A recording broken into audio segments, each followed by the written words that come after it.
수급톱에서 오늘의 관심주도 알아보는 시간입니다. 뷰티풀 굿모닝 시간이고요. 오늘은 헤르메스 스탁 본부장님 함께하겠습니다. 하창호 본부장님 안녕하세요. 네, 안녕하십니까. 자, 오늘 시간의 종목부터 함께 만나보도록 하죠. 자, 시간 외를 보니까 이날 방산주들이 눈에 띄죠. 윤석열 대통령이 북한 군용 무인기 영공 침범에 대해서 대북 정책의 위험성을 지적하면서 이 스텔스화한 드론 부대 창설을 앞당기겠다고 밝혔습니다. 그러자 관련주들이 상승 가드를 탔는데요. 이 네온시티 그리고 캠코어 에어로스페이스 그리고 그 아래 퍼스텍도 눈에 띄고 있습니다. 그 아래 에어부산은 중국이 해외발 입국자 시서 격리와 검사를 폐지한다고 하면서 항공주가 올라왔습니다.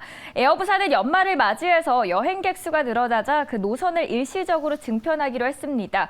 이렇게 시간 외에서 다양한 종목들이 올라왔는데요. 한 종목 픽해 주시죠.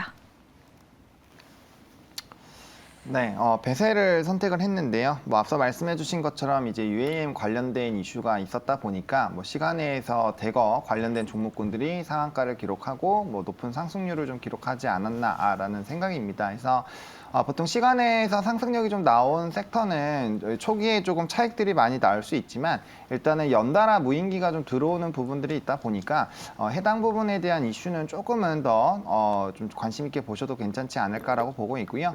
베셀 같은 경우는 이제 디스플레이용 제조 업체인데 이 자회사의 베셀 에어로스페이스를 가지고 있다 보니까 이제 UAM 관련된 종목으로 좀 같이 편입이 돼서 인식이 되고 있는 종목이라고 보시면 좋을 것 같고 일단 기술력 자체는 굉장히 좋습니다. 수직 이 착륙에 대한 이런 기술력을 가지고 있고 이제 해당 이 회사 자체도 물적 분할로 19년도에 조금 분할을 했었거든요. 그래서 거기에 따른 부분들이 좀 부가적으로 되고 있다라고 보시면 좋을 것 같고 정부의 이런 이 국책 사업을 상당 부분 많이 했고 민간과 같이 합작한 그런 이 이력도 굉장히 많이 있습니다. 국책 사업만 하더라도 1,100억 원 이상의 이런 규모의 사업들에 좀 참여한 바가 있어서 향후 이러한 부분이 부각이 됐을 때 자연스럽게 기대가 되는 부분들이 형성이 될 수 있겠다라고 보시면 좋을 것 같고 일단은 테마 자체가 좀 형성이 되어 있다 보니까 분명 이제 상승력이 나오는 거에서 후발로 좀 따라가는 종목으로도 충분히 좀 시세가 분출이 될 수 있어서 관련주로 좀 선정을 해봤습니다. 네, 시간 외 특징주 안에서는 베셀 이야기해 주셨습니다. 그럼 바로 저희 외국인과 기관의 수급도 함께 만나보시죠. 자, 먼저 외국인입니다. GS 리테일의 등급 전망이 하향 조정됐습니다. 매출이 늘었는데 수익성이 떨어진 게 주된 이유인데요. 새해에는 영업이익률이 개선될 것이라는 분석이 나온 가운데서 4분기 양호했던 주가가 어떤 흐름을 보일지도 주목되고 있고요. 외국인도 함께 참여하고 있습니다. 이날은 9일째 매수했네요. 그 아래 삼양식품은 어제도 올라왔기 때문에 잠깐만 짚고 넘어갈 텐데요. 한국 불닭볶음면의 인기가 주가와 함께 날개를 달고 있고 그 중심에는 외국인이 있습니다.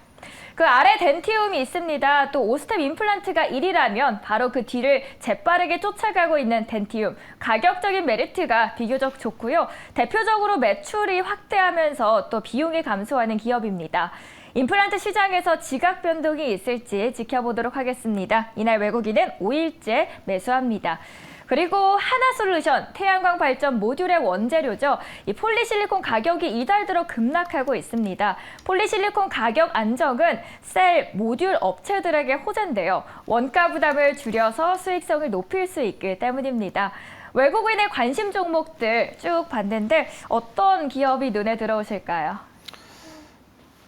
네, 저는 이제 외국인 쪽에서는 덴티움을 선정을 했는데 사실 덴티움 같은 경우는 외국인 기관의 양매수가 들어오고 있는 상황이고 특히나 사모펀드도 좀 들어오고 있어서 저는 좀 긍정적으로 보고 있는 상황이고요.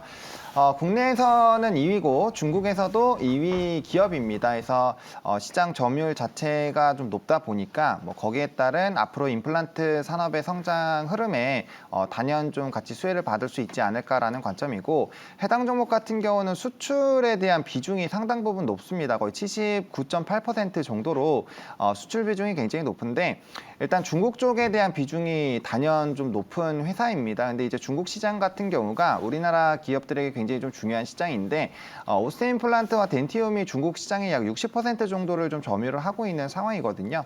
그러다 보니까 중국 시장이 앞으로 어떻게 되느냐가 상당 부분 중요한데 일단 수출 데이터를 봤을 때 뭐 오스틴 임플란트는 단연 독보적으로 좀 잘 진행이 된 부분도 있고 덴티움도 최근의 흐름들을 보면 상당 부분 좀 좋은 유지를 하고 있는 상황입니다. 게다가 이제 집단 면역화로 진행을 하게 된다라고 한다면 아무래도 미뤄뒀었던 이런 치과 치료도 진행을 할 가능성이 높아서 거기에 따른 기대감 충분히 좀 나올 수 있는 상황이고요. 또 중국 시장에서는 VBP라고 해서 이제 중앙에서 집단으로 이 매수를 해서 좀 가격 하향을 노리고 있는 상황인데 그게 우리나라 기업들에게는 상당 부분 좀 유리하다라고 보시면 좋을 것 같습니다. 뭐 1위 기업인 스트라우만과 비교했을 때 우리나라 제품들의 가격적인 부분에서의 조금 유리한 점이 있다 보니까 이 가격 하향 안정화가 한다라고 한다면 사실 우리나라 기업들보다는 해외 기업들이 더 크게 타격을 받을 수가 있고요. 거기에서도 추가적인 수혜를 받을 수 있고 앞서서 높은 점유율을 좀 말씀을 드렸는데 정부에서 가격 하향화를 한다라고 한다면 시장의 캐파 자체가 좀 확대가 될 것이고요.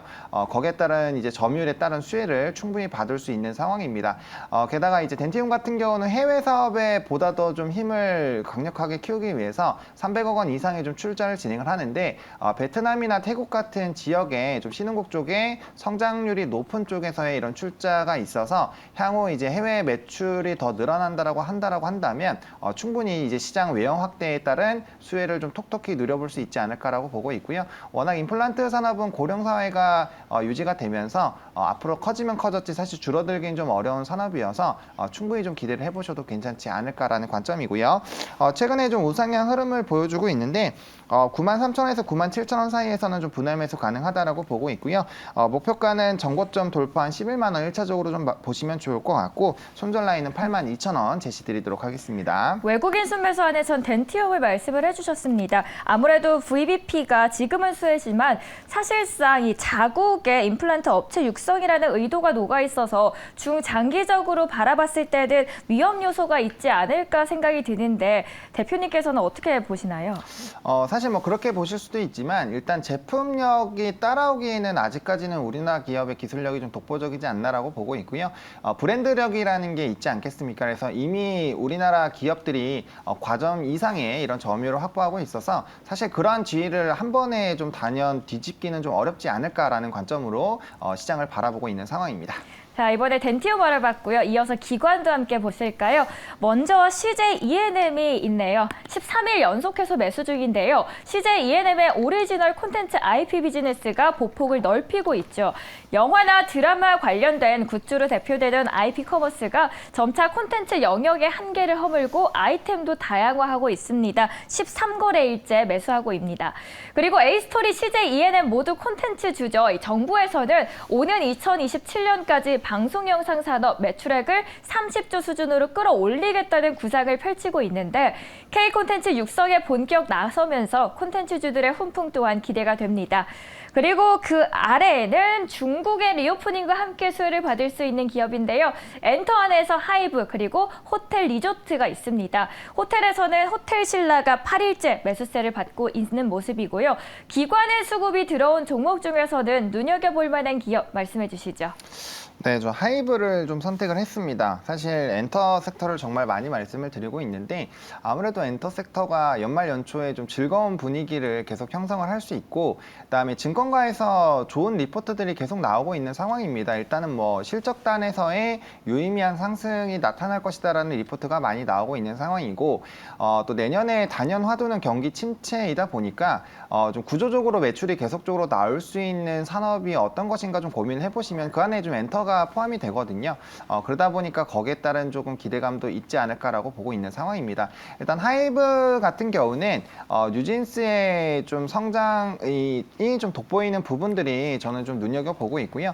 사실 워낙 방탄소년단이라는 독보적인 아티스트가 있었고 그게 회사의 매출에 좀 크게 미치다 보니까 거기에 따른 이 부재가 상당 부분 좀 이슈가 됐는데 이제 진이 군대를 가더라도 일단 솔로 활동들은 계속적으로 될 것이고 어쨌든 그 이슈가 이제 소멸이 되면서 향후 이제 라인업들의 성장 흐름들도 좀 같이 보고 있는 상황이거든요. 그러다 보니까 향후 만약에 BTS가 군대 이슈가 다 끝나게 됐을 때 완전체가 다시 됐을 때 추가적으로 이제 기타 라인업들이 성장한 부분을 확인을 해본다면은 보다 더 외형 성장이 기대가 되지 않을까라고 보고 있는 상황이고 산하 레이블 쪽에서 좀 유의미한 아티스트들이 많이 출범하고 있는 것과 추가적으로 아티스트 아티스트들은 계속적으로 늘어날 것이거든요. 그래서 거기에 따른 기대감들 충분히 보실 수가 있을 것 같고, 전 뭐 뉴지스는 엄청나게 흥행을 하지 않을까라고 보고 있는 상황이거든요. 뭐 최근에 나온 음악 같은 경우도 뭐 국내적으로 굉장히 좀 훈풍을 불고 있는 상황이어서 뭐 거기에 따른 기대감들 충분히 기대를 해보실 수 있을 것 같고,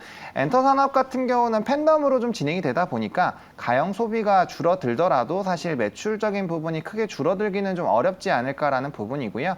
최근에 뭐 DOU라든지 그 관련된 이런 이 아티스트 플랫폼들을 좀 보시게 됐을 때 구독자 수가 좀 과격하게 늘어나고 있는 부분들이 수치로 좀 확인을 해보실 수 있습니다. 그만큼 이제 아티스트의 이런 오프라인 공연들 그리고 주요 활동에 따라서 MD까지의 이런 매출이 이어지는 구조로 연결이 되고 있고, 이 상호 소통까지는 아니겠지만 그래도 이제 팬덤을 좀 표현할 수 있는 플랫폼 자체가 성장을 하고 있다라는 점도 사실 굉장히 좀 기대를 해볼 수 있는 그런 포인트지 않을까라고 보고 있는 상황이고요. 최근에 기간의 수급이 굉장히 조금 눈에 띄게 좋게 들어오고 있습니다. 뭐 12월 달에는 이거를 제외한 모두 매수가 들어오고 있고, 특히나 이제 사모펀드랑 연기금 쪽이 좀 끌고 올라가는 움직임이 나타나고 있거든요. 그러니까 뭐 건설기계라든지 최근에 좀 바닥권에서 유의미하게 상승률이 나오는 종목군들 보시면 기관의 매수세가 강력하게 들어오면서 사모펀드가 좀 끌어주는 종목군들이 많은데, 뭐 하이브 같은 경우도 그런 좀 유사한 흐름들이 있어서 이런 수급적인 부분이 끊기지 않는다라고 한다면은 약간의 조정은 있을지언정 좀 우상향을 기대를 해보셔도 괜찮지 않을까라는 관점으로 말씀을 좀 드려보도록 하겠습니다. 사실 JYP가 최애 종목이신데 없으니 꽝 대신 닭으로 혹시 하이브 하신 거 아닌지 라는 생각은 잠시 들었지만, 기관의 순매수 특징주 안에서는 저희 하이브 말씀을 해주셨습니다. 참고하시면 좋겠고요. 이어서 사모펀드도 함께 보도록 하겠습니다. 어제 이어서 오늘도 K방산은 여전히 들어와 있습니다. 현대로템 그리고 한국항공우주 어제 오늘 들어왔는데, K방산이 내년에 글로벌 시장을 더욱 확장할 전망이고, 올해 폴란드, 이집트 등 여러 나라와 체결한 대형 수주 계약을 발판 삼아서 유럽과 동남아 등지로 한층 영역을 넓혀 나갈 것으로 보입니다. 이 외에도 어제장에서는 방산주가 북한의 무인기 도발 소식에도 함께 상승 흐름을 보였습니다. 그 아래 중국의 수혜받아 화장품주들이 눈에 띄는데요. 중국 소비주가 제로 코로나 정책의 사실상 종료 소식에 강세를 보였고, 사모펀드도 함께 담으면서 큰 시세를 분출했습니다. 중국이 1월 8일부터죠. 이 코로나 등급을 갑에서 을로 하향 조정하고 입국자에 대한 의무 격리 기간을 폐지하면서 그 기대감은 더욱더 커지고 있습니다. 사모펀드 내에서 오늘 어떤 종목을 보면 될까요? 네, 저는 호텔 신라를 좀 선정했습니다. 앞서 말씀해 주신 것처럼 지금 시장의 훈풍을 불러일으키는 요인 중에 하나가 이제 중국의 리오프닝화이거든요. 그래서 거기에 따른 좀 구체적인 수치 계획이 좀 나왔고, 아무래도 입국자 폐지 관련된 부분은 이제 중국의 하늘길 부분에서의 좀 오픈이 기대가 되는 부분이고, 그렇게 됐을 때는 이제 단연 수요단에서의 이런 뭐 면세라든지 호텔 레저에 대한 기대감이 확대가 될 수 있지 않을까라고 보고 있는 상황입니다. 뭐 다들 잘 아시다시피 호텔 신라 같은 경우는 면세 점유율이 워낙 높은 기업이다 보니까 단연 그 안에서의 최대 수혜가 나타나지 않을까라는 기대감이 좀 열리고 있는 상황이고요. 따이공에 대한 매출은 이전보다는 많이 줄었지만 따이공과 비따이공에 대한 이런 안정적인 이 수요의 증가가 또 기대가 되고 있다 보니까 거기에 따른 좀 유의미한 매출 흐름들이 나올 수 있지 않을까라고 보고 있는 상황입니다. 그리고 이제 호텔 레저 쪽에서도 사실 연말 연초이다 보니까 호텔 예약률이 거의 90%에 육박한다라고 합니다. 그만큼 이런 수요가 높은 상황이어서 해당 부분에 좀 긍정적인 이 실적도 좀 나올 수 있지 않을까라고 보고 있는 상황입니다. 뭐 물론 호텔에 대한 이런 비중 자체가 전체 매출이 한 20%가 안 되기 때문에 이제 면세 쪽을 조금 더 보시면 좋을 것 같고요. 지금 당장의 실적이 엄청나게 좋아진다라는 관점보다는 업황이 회복이 되면서 향후 매출단에서의 성장이 나올 수 있는 부분, 그러니까 이전의 기저 효과를 확실히 좀 효과를 누릴 수 있는 섹터로 본다라고 한다면 충분히 좀 기대를 해보실 필요는 있지 않을까라고 보고 있고요. 수급적인 측면에서도 보셨을 때 기관의 매수세가 최근에 굉장히 좀 많이 들어오고 있고, 앞서 말씀드렸던 하이브처럼 이 연기금과 사모펀드의 좀 양매수가 같이 좀 들어와 주고 있는 부분이거든요. 그래서 특히나 최근에는 이제 사모펀드의 매수 금액 자체가 좀 커지고 있어서 이런 기조들이 좀 유지가 되고 있는지를 좀 체크를 해보실 필요가 있을 것 같고, 어쨌든 좀 연속성이 있는 상황에서 이전에 좀 거래량을 좀 동반한 유의미한 수급이 들어오면서 좀 한번 이 박스 하락선을 돌파하는 양봉이 나왔기 때문에 추가적인 상승력을 좀 기대를 해보셔도 괜찮지 않을까라는 관점으로 좀 보고 있는 상황이고요. 그래서 매수가 같은 경우는 전거래를 조금 슈팅이 나왔다 보니까 79,500원 정도까지 분할로 좀 보시면 좋을 것 같아요. 82,000원 사이에서 좀 이 양봉 사이에서 매수를 좀 진행해 보시면 좋을 것 같고요. 1차 목표가는 93,500원으로 좀 설정을 했습니다. 좀 매물을 소화해야 된다라는 부담감은 좀 있기는 하지만 지금의 기조를 본다라고 한다면 충분히 도달이 가능하지 않을까라고 보고 있는 상황이고요. 손절 라인은 7만 원으로 사실 이 대세적인 시대가 시작되기 전까지는 이 리오프닝 기조화가 앞으로 집단 면역 이후로 나타날 것이기 때문에 좀 손절 라인 폭은 조금 넓게 잡고 대응을 해보셔도 괜찮지 않을까라는 관점입니다. 네, 지금의 기조가 유지가 된다면 호텔신라 93,500원까지도 충분히 가능하다라고 말씀해 주셨고요. 어제부터 긴 시간 준비해 주셔서 그런지 이해가 쏙쏙 되는 시간이었습니다.